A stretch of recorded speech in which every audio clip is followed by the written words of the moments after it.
It That's did what it it. says. It's now streaming live on Facebook. We're live. Awesome. We made it. So good. So great.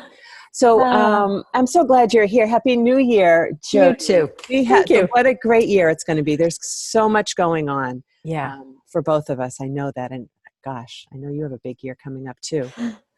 Yeah. So before I do your official introduction, I do want to kind of give my riff, but it does involve you, right? So we've been accountability partners for a while. We met a Yeah. while ago in Bold Heart, and I think Yep.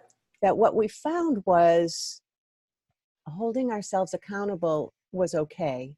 Mm-hmm. Holding ourselves accountable with a partner was so much more valuable. And even Yeah. though we have similar but different areas of business, I feel like just the fact that when I tell you I'm going to do something and then I know we're going to meet again, I'm going to make sure that I get that Yeah. done. And I've been finding that often as well. I have another, we call the think tank, with a group of people. We meet every month through Zoom, or we meet quarterly in person for bigger things, mini retreats.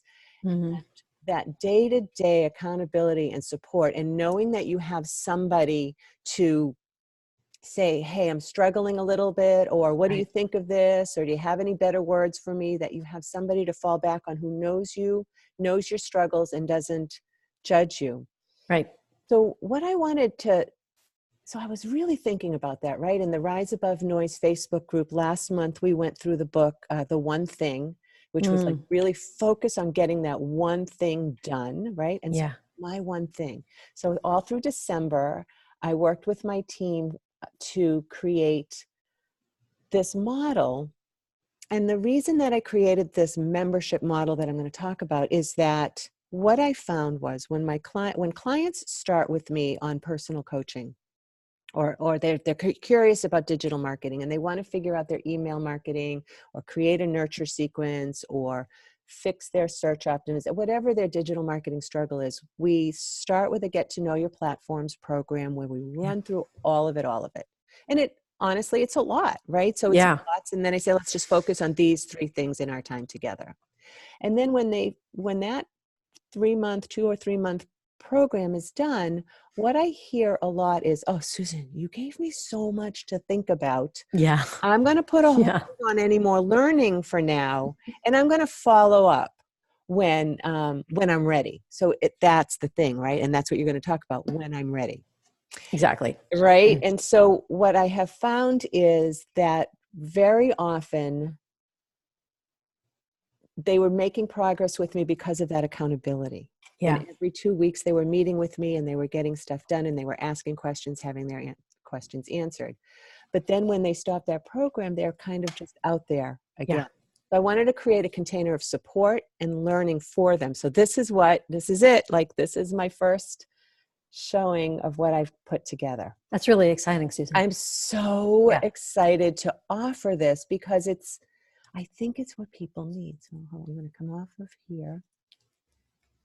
So what I've put together, do you see a screen I that see it. says Yeah. Rise Together? Yep. Look how pretty. Look at what Beautiful. you did for me. So Rise Together membership is on its way. I've got everything set up. We're just putting together the shopping cart information now. And so here's what I've put together to help people get that like container of support. So it's weekly Q&A meetings. Like, they have access to me every week for an hour. Great. I will have a little intro course. We're going to have the private Facebook group, right? I'm going to put daily prompts in there and personalized feedback. I'll be monitoring that on the regular. It's going to be my home away from home. Yeah. I'm going to send out weekly emails that have resources and weekly homework for the participants. Part I love. We did this with Bold Heart. I think it was a little bit longer, but every month meeting for 2 hours, and I don't mean meeting. So it's going to be an implementation, right? So holding space to put these 2 hours on your calendar, right? And show up. What are you guys working on today? Okay, and then you shut your cameras and your audio off, and you work. Do it. Yeah. Do it. Right. No more planning. All the doing. Yeah. Accountability partnering like you and I do. And of course, discounts. You got to have discounts. I'm so excited about this. So if anybody is listening and wants to get on the wait list for this, or to get the first notice of when it launches, there'll be a beta testing that'll go on for the first month. So that'll be a super reduced rate. And here's the bit.ly link to get on that list. It's bit.ly start rise together, no spaces. So nice. Thanks for letting me share that. I'm so excited about it. I can't wait to hear how it turns out. I think it's going to be so valuable for a lot of people. I'm super excited. If I help one person, I'll be thrilled. If I help more, I'll be like over the moon thrilled. And probably you'll realize that they're helping each other as well, which is going to be even more exciting. Absolutely. Absolutely. Okay. So now it is my pleasure to introduce you to my friend Jody Sutter of the Sutter Company. So here is her official bio. Jody is a business development expert who works with leadership at small marketing agencies, and she helps them generate revenue by demystifying and simplifying the process of pitching new business. So her programs are easy for small agencies to embrace because they take both the agency's strengths and available resources into consideration. She started the Sutter Company after more than 2 decades of running business development teams for agencies, large and small, and spanning a diverse list of disciplines. Jody has a new book. It's called A Small Agency's Guide to Winning New Business, 8 Steps to Winning More of the Right Kind of Clients. It's available on Amazon.com. I think I'll add it right to my reading list after that would be great. Yeah, for sure. So when I asked Jody what her superpower is, this was interesting. I didn't get this one before, Jody. I don't think I got it either until you asked me, but yeah. Her superpower is X-ray vision, and we're going to talk today about the growth killer, all planning and no doing. So glad you're here. Yeah. The perfect topic for January for the start of a new year. Yes. Yeah. So tell me when you say all planning and no doing, what do you? Well, it's a lot of very similar to what you were just talking about. So like our clients are a little bit different, and the way we provide our service is a little bit different, but a lot of what I do workshops, I do ongoing coaching. And what I found is that in my workshops, a lot would get done. I don't think I've ever worked with anyone that's been disappointed with the outcome of a workshop. And the primary workshop I'm talking about is all about getting agencies or businesses positioning straight and coming up with the ways that they're going to accessible ways that they're going to use to broadcast that positioning so they get new clients. So often my clients walk away with a lot of clarity. Sometimes they're a little overwhelmed, but they walk away with a commitment to do something. And despite their commitment, it doesn't get done. Or my ongoing coaching clients, I found they were, they kept coming back. So clearly they were getting something out of it, and yet they weren't. There's one in particular, after 2 years, the needle wasn't being moved. So he was happy to re-up, and yet I was feeling like, why, if we're not seeing a change, why are you back with me? Yeah. So I read a book that was really influential to me, which is The 12-Week Year by Brian Moran, which I'd recommend for anyone. And it's not a wholly original. Well, I shouldn't say there are others out there, other experts who are proponents of this idea. And the basic idea is that annual plans, 12-month plans, there are some inherent disadvantages. It's very easy to get excited about those goals in the moment when you sit down, you reserve a few hours, you write that strategic plan for the year. And then what happens is maybe you start strong, but you find that a couple of weeks into it, priorities get in the way, emergencies get in the way, or you simply convince yourself that you have plenty of time to implement, and so you don't do it. So this idea of a shorter time period with specific goals at the end of it, and then a specific plan and accountability for that plan. So I thought, can I apply this to my clients? And I tend to find with my clients, again, these clients tend to be smaller marketing agencies. So that can be a graphic design firm. It can be a digital agency. It might be a small media agency. I've worked with events companies.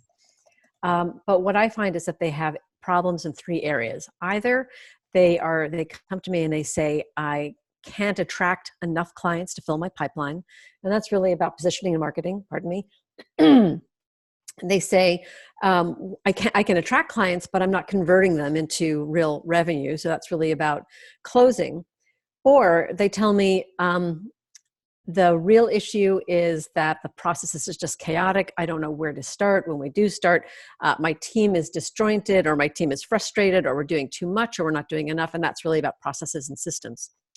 So I have developed these 12-week programs, these 12-week sprints around those things. And kind of like your membership program, there is ongoing support through me. We start with a big workshop to really clear a lot out of the way and come up with specific goals.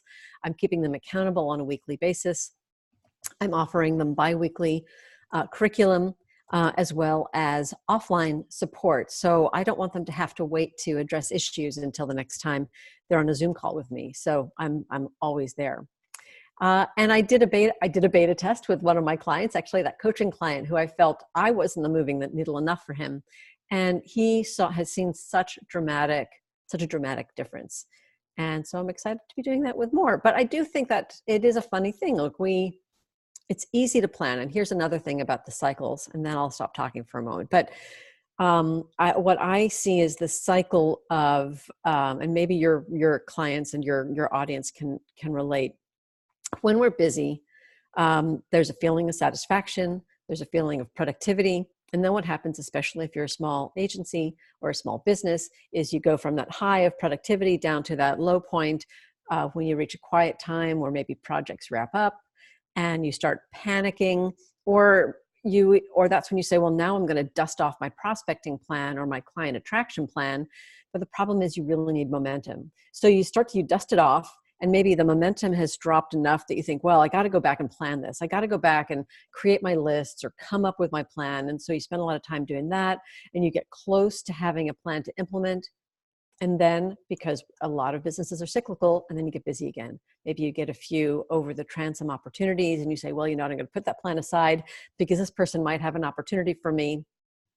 And so I'm going to go to that. And then, that outbound prospecting or that new business plan gets sort of mothballed for a while until the next slow period. And then you go back to more planning. So there's a lot of planning. Usually it's done cyclically, and there's no doing. So I want to solve that, especially for marketing agency owners. Is that a lot? That was a real mouthful, huh? No, but it's so exciting. And I'm only about a third of the way through the book. And my intent is to make it way through that book without doing anything, and just read it first and then come back. And I've got all the worksheets. I was able to download those through Scribd, and I'm watching all of the videos. I'm doing a lot of planning. I'm doing a lot of getting ready to get ready. Yeah. Well, it makes a lot of sense. And I don't want to give planning I don't want to give it a short shrift, because of course that's very important. It's crucial. But I want people to be really careful. There's a point at which we can rely on planning as a crutch. So as long as we're planning, we feel like we're being productive. And we can convince ourselves that we're moving things forward when we're really not. Or we need to put the pencils down and just start doing. So a lot of times businesses have annual goals, right? Which I'm sure, right? X amount of sales, X amount of revenue, maybe this project, that project. Is the 12-week year basically breaking those down into smaller, like still knowing what your annual goal is, but breaking it down into a 3-month goal? Well, the other thing that I've adopted from this idea too is not only having annual goals. So yes, goals are really important, but you want to have not only annual goals, but a 3-year and even a 5-year vision. So it's important, or it's useful to know where you want to go. And then have those annual goals. But yes, the quarterly sprints are more about how do we get to those goals. So, again, I think the other thing with goals is they're as important and as inspirational as they can be. They're very abstract. So let's just say one of your clients wanted to wanted to increase their revenue by 20% this year. Like that sounds great, right? And now how are you going to do it? So that can be an annual goal, and yet your quarterly sprint is really about being honest about what has to happen first. So with my beta client, he had a few goals. One of them was to bring in more clients. And so what do we have to do first? Well, first of all, I encouraged him to narrow things down to a specific kind of client that I knew he had been very successful working with, a client type that was also a replicable type. There are a lot of them out there. It happened to be in his case, it happened to be legacy nonprofits. So nonprofits that have been around for a while that maybe need a little bit of dusting off and a little bit of renewed marketing help. So I said, you've got a great story to tell. You've also now got a smaller universe. So that was one of the things. I got to tell my story. I got to figure out who this profile is. I got to then create that list. And then, so in some ways, the first 12 weeks was really about that. The next 12 weeks, we're going into our second set of 12 weeks with him. And now the next one is more about the outreach and keeping to weekly goals to how many people will I contact and how will I follow up. So and it's been very useful. Specific. Very specific. Yeah. Yeah. Instead of those like wide nebulous goals, I want more business. Right. Well, that doesn't work. How much more That's business? Right. And what does that mean? And where do you find it? And then also that scary thing of like, well, you feel so satisfied making that goal. And then you realize like, well, I don't really know what the next first step is. So first of all, it can be very helpful to work with an outside influence like us, because we can help. I guess this is where my X-ray vision comes in, is that to be able to see within a lot of muck what the important thing is. So we can help our clients identify those first best next steps. And then it's really about keeping them accountable from there and making sure they do it. Yeah. I mean, a conversation I had recently that this kind of reminds me about is I have a client who is putting together a nurture sequence, and she's putting together, and I'm trying to make it so that it's for a particular person, because really, she has a nice list, but honestly, she needs to bring in maybe 2 clients a month. And so she needs to speak to that one client and then that other client. And so yesterday we were having somebody else and I were having a conversation about my favorite book, The Referral of a Lifetime by Tim Templeton. Yeah. And all the different ways that we communicate. But basically, it's who are your 100 people and who can they connect you to? And how do you nurture those relationships so that everybody knows your story and can bring you a little bit closer? Right. So it's interesting. I am not as huge a fan of that book as a lot of other people, although I did get a lot of good tips from it. So I think it's well worth reading. And one of them was this idea, and in fact, I've been a big proponent of this, but it sort of crystallized for me when I read that book, this idea of telling people where you want to go in your business. And it can't be completely self-serving, but this idea, especially within that warm network of people who really support you, of saying, here's where I'm focused for this year. Here, what I would like to achieve.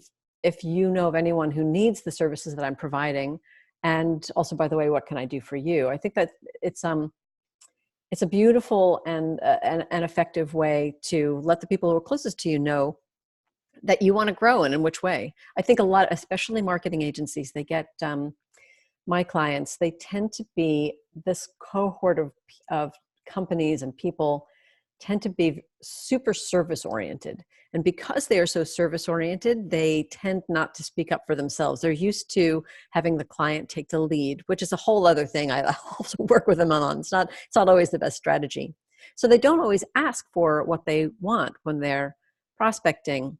This is not to confuse the fact that you really need to make your message client-centric. Here's what we can do for you, Mr. or Ms. Client. But you also need to ask for the business in a certain way. You have to make clear that the reason you're contacting them is because you have something to offer them that you would like them to buy, to purchase from you. And sometimes agencies get a little too polite and they sort of forget to say, oh, by the way, I'm in business to sell this to you. That's an interesting thing. And to go step back just a second too about what you said about asking people or making it clear to the people who Yeah. are in your inner circle what your intent is. Yeah. I would imagine that doing the work that you do with your clients or making it super clear what the next 12 weeks are going to entail makes it easier to verbalize to Yeah. the people, right? So if I say, I am looking for my inner circle to help me find people to support in this membership group, and knowing that that's a 12-week goal, then it's easier to say it because I've written it Oh, down. yeah. That's Through right. it. That's right. Of course. Yeah. Yeah. It makes it really, that's a great point. Yeah. Well, we should all do that in the Rise Above Noise group. We should all write down what we need from each other, right? And that continued Yeah. support, what our goals are Yeah. that we can help each other with. Yeah. And in fact, I'm doing it since I've launched this idea of a 12-week sprint for growing an agency. I've been telling my own warm network, and so I've been trying to take my own advice and do the same thing. I meant to get that done before the end of December, but it's bled into January. And I think that's actually another interesting point, that the idea of setting these sprints is to accomplish your objectives, but sometimes it doesn't happen. And I think also not to beat yourself up about it, and to understand that if you need to extend it into your next 12-week sprint, that's okay too. Right. You got to give yourself grace. Yeah. Because any progress is progress. Right. Right. I'm saying that to myself. Yeah. Yeah. Another thing, I got to give them a lot of credit, Brian Moran, who developed it. Another thing that I love about the 12-week year is this notion of scoring. At the end of, before you set out, you create your plan. This week I'm going to do this. The next week I'm going to do this next thing. I'm going to do these things on a weekly basis. And so every week you look at your plan and say, what do I have to do this week to stay on plan? And you create your task list. And at the end of the week, this is the kicker. At the end of the week, you look, and let's say you had 10 tasks, which is actually probably more than you should have. If you have 10 tasks, and if you've completed, and you score yourself. So if you've got a 10 out of a 10, you've got 100%. If you did a 5 out of 5, you got 50%. And in the book, they offer the guideline that if you are consistently hitting 80% or above, it's likely that you'll meet your goal. If you're not, then you need to adjust. So that's the other thing. You get a moment of real honesty at the end of that week, where you can say, have I given myself an unrealistic plan, or am I simply just not doing it? What's holding me back? Where am I struggling, and how can I figure out strategies to address it? And I love that. That's really helped me personally. I like that too. And I'm a baseball nut. And so I always have to remember that a good, a good stat is 30, right? Like 3 out of 10. Wow. That's a good batting average, 33, 333. But what I wanted to ask you was, how do you manage it? Do you use the worksheets? Do you have cards? Do you keep it on a Google Doc? How are you keeping track of your tasks? You're going to make me for myself and my clients, or for my. Well, I'm going to make myself a little bit, expose myself a little bit, because I'm still figuring that out, quite frankly. Yeah. But one of the things on my task list is to set up these forms and lists in a way that's easy for my clients to access. And in the short term, it's probably going to be a Google Doc. Yeah. And maybe it'll evolve, and maybe I'll use something a little bit more high tech. But right now, again, it's about action, taking action, and getting something out there and beta testing it and using it with clients and seeing how it works. You want to be professional, but you also don't want to, you don't want perfection paralysis. So yeah, I'm considering doing a Google Doc that could be easily shared and stored. Yeah, so just like a template, and that they can print it off every 12 weeks or something. Exactly. Yeah. And that would also include like your score, how you keep score, like a tick thing. Yeah.